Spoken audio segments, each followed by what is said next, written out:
We're going to stick with music now, but instead of those snotty-nosed upstarts, let's get some old-school icons on the show. And John Walker from the Walker Brothers and Eddie Mooney of the Dakotas are two 60s legends who need, well, I was going to say no introduction, but I've just given you one.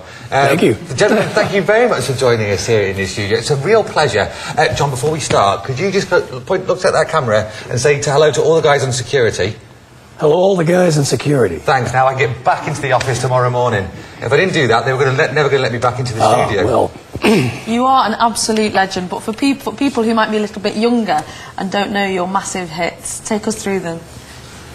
Well, let me see. The first record that we actually had released in the UK was a song called Love Her, and that went in the charts. It wasn't a big hit, but it hung around a long time. The second record we released was Make It Easy on Yourself. That went to #1. The third record was My Ship Is Coming In.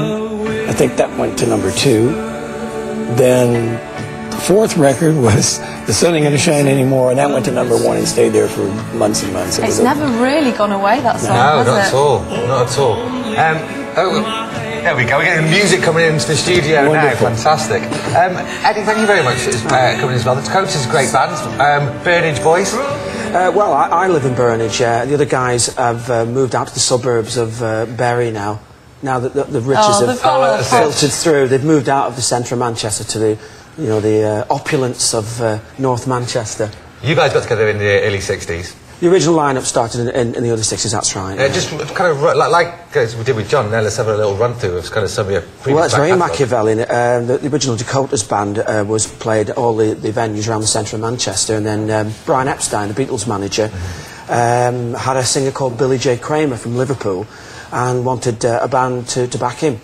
And the hits that came after that, of course, unfortunately, the original singer of the Dakotas was left high and dry, and off he went. But the hits came through the 60s. The band then stopped working around about the late 60s and reformed again in the sort of mid-80s. Because your big hit, the first big hit was Do You Want to Know a Secret, which was a Lennon McCartney track, wasn't it? That's right. Lennon McCartney at the time, again, the Brian Epstein connection and the same record label, EMI's Parlophone label, meant that songs were available such as Bad to Me, Do You Want to Know a Secret, and several other records similar ones, yeah. It's difficult to imagine being a pop star in the 60s. Can you remember much of it? Not me personally, because I came a bit later, but certainly in the 70s, which was more my sort of era, you just get up and do the songs, I suppose, and you don't think about it, really. Yeah, John, you're far too compos mentis to have had to out of a whirlwind of the 60s, or did you? Oh, the 60s were interesting. Yeah? Yeah, there was a lot going on. Well, I mean, the musical, to start off with, all the music in the 60s was really exciting. So you had the actual, it was all kind of new, and everybody was, and besides, and British music became like the biggest thing in the world. And London was probably the most happening place to be. And when we came along, we honestly didn't really expect a lot to happen, because, I mean, right in the middle of all this sort of beat music revolution, we're singing ballads, right, and love songs. I mean, come on, this isn't going to work. And we were kind of wrong about that. Yes. And, just a bit. And it was just, but it was mass chaos, because it was fan hysteria, and it was, Because that was, I suppose, that kind of obsession with bands and with icons. It really burst onto the scene in the 60s. It hadn't been seen that much before, had it? Yeah, I think the last time that ever happened was in the United States for Frank Sinatra.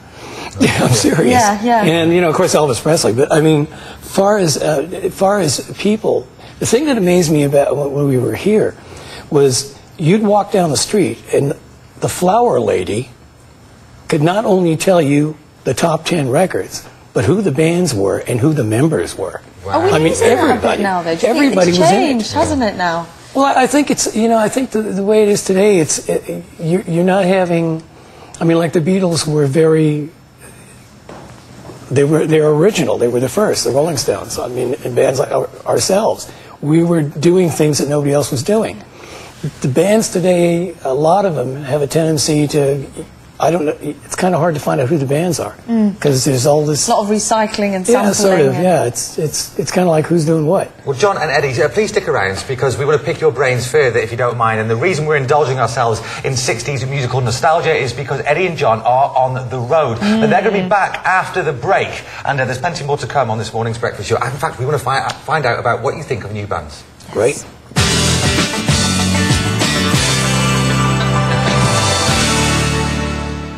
It's just gone 9:15, and still in the studio with us are John Walker from the Walker Brothers and Eddie Mooney from the Dakotas. They're going to be chatting to us about their new tour, and also we're going to pick their brains about some of the new artists out at the moment, and perhaps some of the bigger established artists who are, well, in the papers this morning. So, gentlemen, thank you very much. Enrique Iglesias may be at the MEN Arena tonight, but right now we have got some musical icons still in the studio, John Walker and Eddie Mooney. And we've also got Annabelle, back on the couch, who we all know taught Jimi Hendrix how to play guitar without a plectrum. True. And once drank Keith Moon under a table, I believe. Nearly.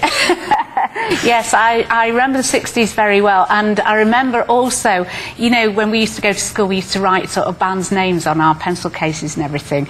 And, you know, the Walker Brothers, when they came, I mean, we were absolutely gobsmacked as sort of young teenagers because they were so tall, they were so gorgeous, they had such wonderful hair and these wonderful voices, because everything was a little bit bubblegum as well, but they came along and it was like something completely different. And then, of course, I've got to say about, you know, the Dakotas, and I was thinking, oh, gosh, you know, these songs, me and my friends used to sort of sing along with the old hairbrush there, because they were great songs, sing-along songs that, you know, you could sing along to. And again, Billy J. Kramer, you know, he was tasty as well. I mean, he probably still is. Annabelle, we love you. There's no need for us, actually. You could do the interview. Guys, as we mentioned, you're going to go back on tour together. Where are you going? I think, was it start tomorrow night, Eddie? I think the first gig, I think I should know this, is tomorrow. It's Wolverhampton, the Robin 2, which is a prestigious sort of semi-rock venue.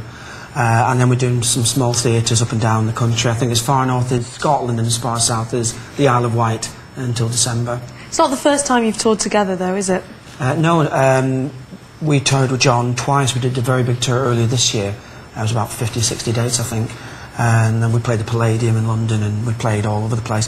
And we did one a few years back as well. In fact, it was another 60s icon, Dave D, Dozy, Beaky, Mick and Titch, who they were a big act in the 60s. They put John and ourselves together. He was a sort of intermediary, and that's how we got together. Well, having a couple of musicians with such a wealth of experience and also such prolific careers, I thought we'd pick your brains as to what's happening in the world of entertainment this morning. For example, it's a story that Nina touched on in the newspapers yesterday about Prince apparently suing fan websites. Do you know about this story, John? I read a bit about that.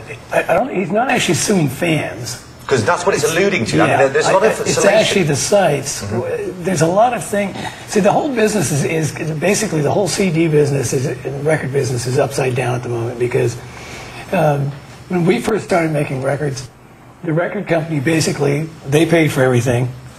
You had to pay them back. They still owned it. It was like a real strange business. You know, and artists got X amount of royalties, which were very, very small percentages and things like that from the companies. And business kind of went on until the advent of the CD. Then things changed a little bit, because one, the CD is not expensive to produce, you know, or as expensive as doing vinyl and that sort of thing. There's a lot less artwork involved, like say on an album. You used to have albums with fold-out pages. Yeah, remember those? Posters, you know, and posters and stuff in there. And now you get this little thing about this big with a booklet that you can't read without a magnifying glass. And so it makes it kind of like, okay, what am I paying for here? But the thing is, I found out that one of the biggest lot of the money that was disappearing while CDs were being sold for, you know, 15 pounds or whatever, was going to the distribution company, not the record company, and not the artist. So what happened is a lot of artists started making their own CDs, selling them on their websites. Then the download people came in, you know, like iTunes and people like that, who pay a fair rate to the artist, and the public gets a fair deal, because if they don't want the whole CD, they don't have to buy it. They can buy the pieces they want or whatever. And if they download a CD, they don't even have to worry about it's in their files. I mean, they don't even have to store it. And but the thing that I think that has to be understood, and I think the thing that Prince is kind of pushing on here, is if you don't pay the artist something, they can't make CDs. It still costs money to make records. Yeah. You know, you still have to do is this your new single we can hear? This is a track. I've got a new CD out for Christmas, and this is a a song that I wrote. It's kind of an inspirational song. The song, I've got Christmas songs. When's it out, John? Because we've just got to wrap this up and go now. It's now. It's out now. Well, there you go. Perfect time for If Christmas. you want to find out more about their tour, do get in touch with us. breakfast@channelm.co.uk. Best of luck with the tour. Thank you Thank you so all much. very much for joining us this And morning. Annabelle, control yourself. I will. Yes. I'll do my best. That's it for today. But join us tomorrow as we'll have a real-life astronaut touching down in the studio, and Channel M's Cooking Impossible chefs will be here.